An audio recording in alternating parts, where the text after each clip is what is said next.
Imagine this. You are the most powerful man in the known world. Your word can launch legions. Your nod can decide the fate of nations. And your treasury overflows with the wealth of a vast empire. You command the greatest military machine ever assembled, and 1,000,000 subjects live or die by your decree. You sit, quite literally, on a golden throne. And yet, you are plagued by annoying, persistent anxiety that no amount of power can silence. You lie awake at night, tormented not by barbarians at the gate, but by the betrayals of trusted friends, the fragility of your own body, and the terrifying, unstoppable flow of time that erodes all you have built. This is not a hypothetical scenario. This was the daily reality for Marcus Aurelius, Emperor of Rome. Herein lies the central, gripping paradox of Meditations. How can a man who possesses everything the world covets, absolute power, unimaginable wealth, eternal fame, be obsessed not with conquest, but with finding a single, elusive quality, unshakable peace? He had the world at his feet, yet his private journal, never intended for publication, reveals a soul desperately seeking an inner citadel that no external force could breach. This is the emperor's secret, not of power, but of peace, a secret he did not find in his palaces, but within the confines of his own mind. You've felt a whisper of this, haven't you? Not on the scale of an emperor, perhaps, but in the quiet moments of your own life. You achieve the goal, get the promotion, buy the thing you thought would finally make you happy, and the satisfaction is fleeting. A new worry, a fresh anxiety, another desire quickly takes its place. The external world is a fickle master, promising stability but delivering chaos. We spend our lives building sandcastles, hoping the tide will never come in. Marcus Aurelius had a castle of marble, and he was just as preoccupied with the incoming tide. So, what is the true source of this unease? If the man who could have anything still struggled to find contentment, what hope is there for the rest of us? This is the locked door the book promises to open. Meditations is not a dry philosophical treatise.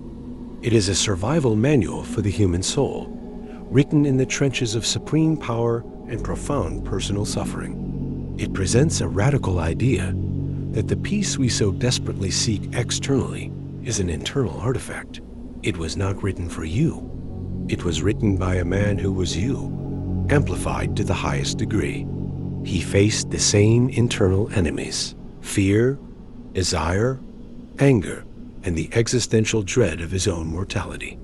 The haunting question the book leaves you with, from its very first pages, is this: what if the very mechanism you use to navigate the world, your judgment, your perceptions, your frantic chase for security and pleasure, is the very thing that imprisons you?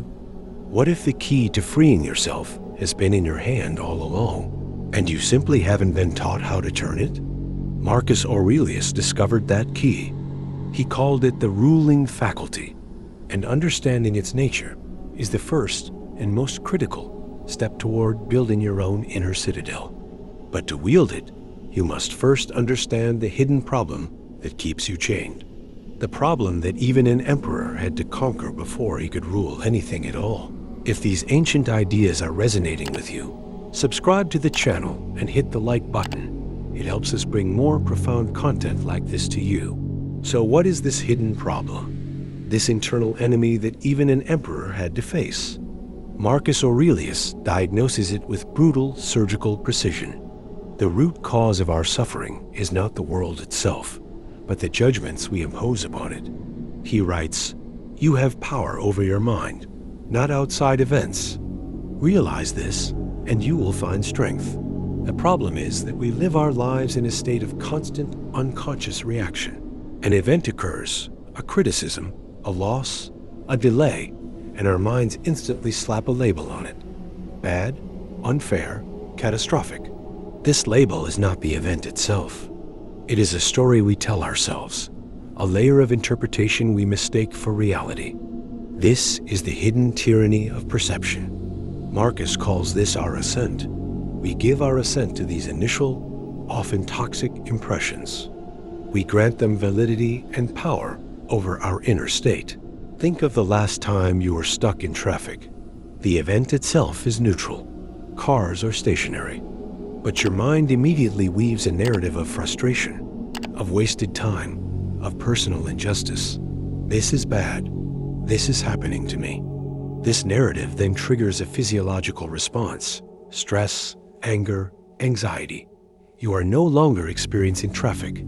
You are experiencing the story you've created about the traffic. This is the fundamental human flaw the book exposes.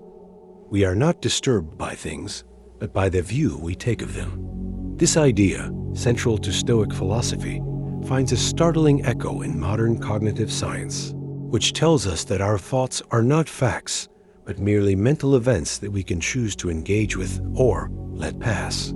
This hidden problem manifests in every corner of our lives. In relationships, we don't get angry at a person's action, but at our judgment that it was wrong or intended to harm us. In our careers, we don't experience failure. We experience our judgment that failure is shameful or definitive. We are haunted not by the past event, but by the story we've attached to it, a story of victimhood or regret. We live in a self-constructed prison whose walls are made of our own unchecked opinions and whose warden is our own untrained mind. Marcus saw this clearly from his throne. He was surrounded by sycophants and conspirators. Their words and actions were external events.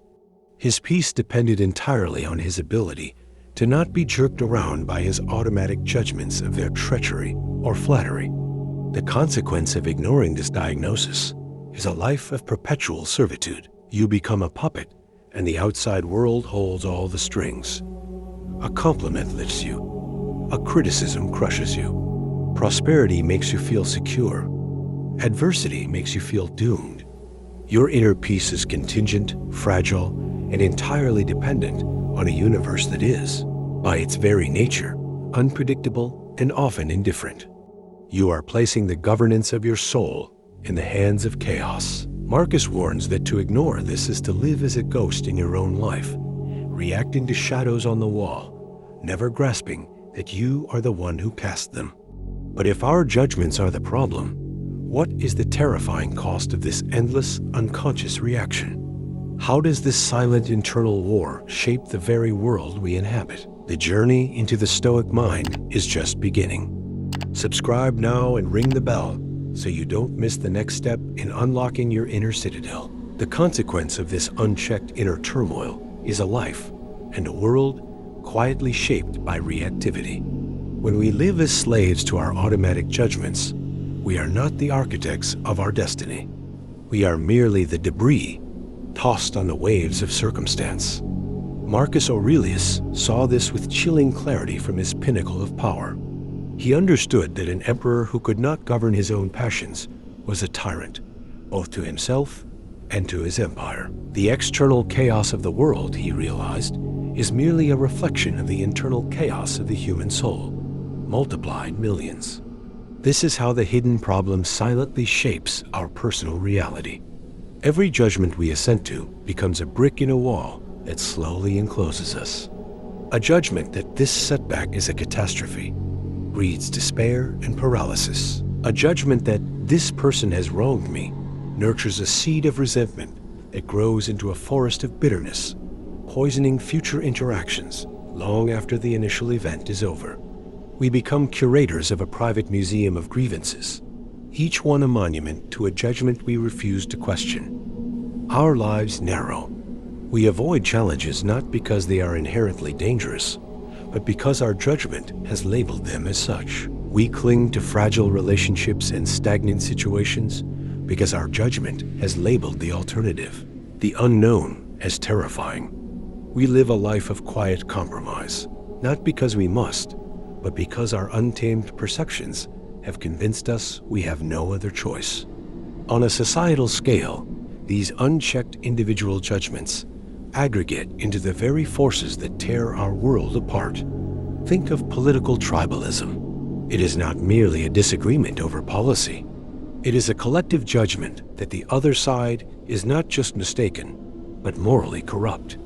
This judgment, given assent by millions, fuels the polarization and hatred we see today. Prejudice, greed, and the relentless pursuit of status are all mass manifestations of individual minds failing to question their initial, visceral impressions. Marcus, governing a vast multicultural empire, had to see beyond such petty judgments. He had to rule justly over people he might personally disagree with, understanding that his duty was to a universal logos, a shared reason, not to his own fleeting opinions. The stakes, then, are nothing less than your agency. To ignore this is to forfeit your sovereignty over your one true possession, your inner world. You become a passive recipient of a reality created by your own unexamined thoughts. The world you experience ceases to be the world as it is and becomes the world as you have judged it to be, a distorted, often more frightening, and far less free place. This is the silent, desperate cost. But knowing the cost is only half the battle. The Emperor's Journal does not merely diagnose the disease. It offers a radical prescription. It reveals a mental discipline, a way to dismantle the prison, brick by brick. What is this ancient, counterintuitive technology for the mind that can return you to yourself? Is your perspective starting to shift? Continue the transformation by subscribing, and let us know in the comments what part of Marcus's philosophy struck you most. So, what is the Emperor's prescription? If the disease is our unchecked descent to toxic judgments, the cure is a disciplined practice Marcus calls hegemonikon, the ruling faculty, or the inner citadel of the mind. This is not about suppressing emotion or becoming a stoic robot. It is about achieving a profound shift in perspective, from being a passive passenger of your thoughts to becoming the vigilant gatekeeper of your own mind. The path to unshakable peace is built on three counterintuitive pillars: perception, action, and will. First, perception. This is the art of stripping away the judgmental story to see the event in its naked, neutral reality. Marcus provides the ultimate mental model. Everything we hear is an opinion, not a fact. Everything we see is a perspective, not the truth. Your practice is to pause between the external impression and your internal reaction, and in that sacred space, to re-describe the event. The man who insults you is not a monster. He is a fallible human being, likely acting from his own pain and ignorance. The traffic jam is not a personal attack. It is a moment of pause, an opportunity for patience. You are not a victim of a catastrophe. You are a human being facing a challenge. This is not naive positivity. It is a ruthless commitment to objective reality, free from the hysterical commentary of the ego. Second, action. With perception cleansed, your actions must then be rooted in your core virtues. Marcus implores you to ask, in every moment, what does the situation require of a person of integrity? Your duty is not to the outcome, which you can never fully control, but to the rightness of the action itself. Do the right thing, because it is the right thing to do. Not for praise, not for reward, not to avoid blame. This transforms your life from a series of desperate gambles for external validation into a continuous, self-validating expression of your character. You become a source of justice, kindness, and courage in the world, regardless of whether the world reciprocates. Finally, and most radically, there is the pillar of will, or amor fati, the love of fate. This is the ultimate secret to unshakable peace. Marcus writes, "A blazing fire makes flame and brightness out of everything that is thrown into it." Your will is that fire. The prescription is to not just grudgingly accept what occurs, but to embrace it.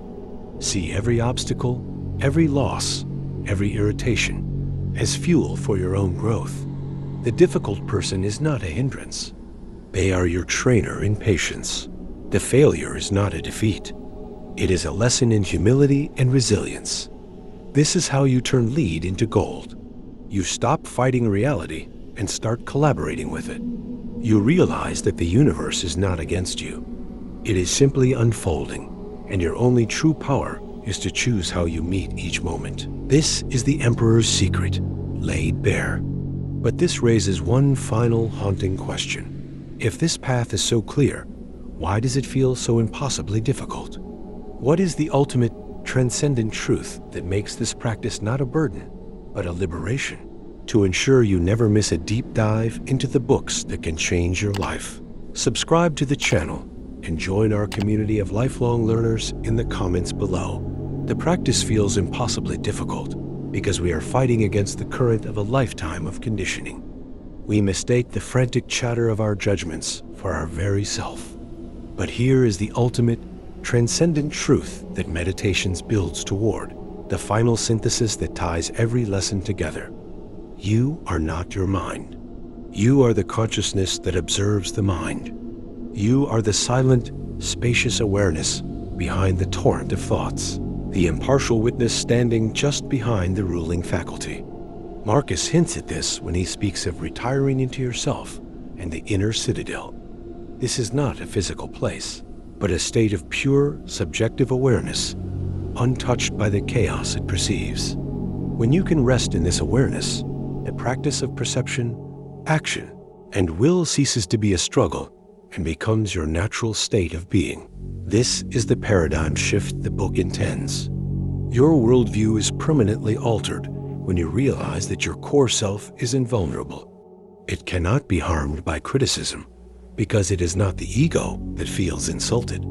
It cannot be diminished by loss because it is not the possessions it clings to. It cannot be destroyed by death because it is part of the eternal, rational substance of the cosmos, what Marcus and the Stoics called the Logos. You are a fragment of the divine fire, a temporary but conscious expression of the universe itself.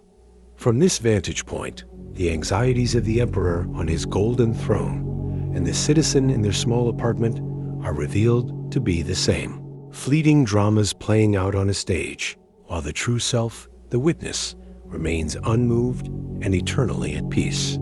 This realization is the master key that unlocks everything.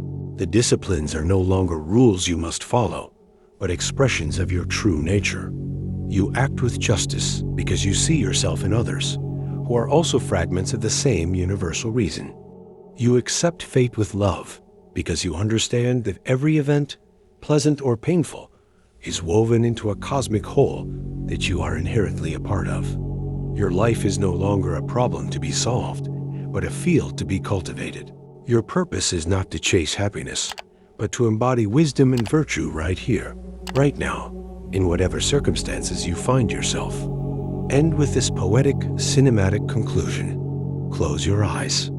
Picture the Emperor Marcus Aurelius, not on his throne, but alone in his campaign tent, the weight of an empire on his shoulders, the cries of the dying carried on the night wind. He dips his quill. He is not writing commands. He is writing reminders to himself. He is building, word by word, the one fortress that no army can breach, no traitor can betray, and no tide of time can ever erode. He is building his peace. Meditations is that journal. It is not a relic, but a reflection. It shows you that the very chaos you seek to escape is the raw material for your own unshakable core. The throne, it turns out, was never made of gold. It was always built from your own reasoned choice, your own virtuous action, and your own loving acceptance of the vast, beautiful, and indifferent cosmos of which you are a part. The secret was never his. It was always yours. You simply had to be reminded where to look. If you're ready to reclaim your inner peace, subscribe for more guides to the world's most powerful wisdom. Your like and comment directly fuels this mission. In a world that often values productivity and busyness, meditation stands out as a timeless tool for achieving peace.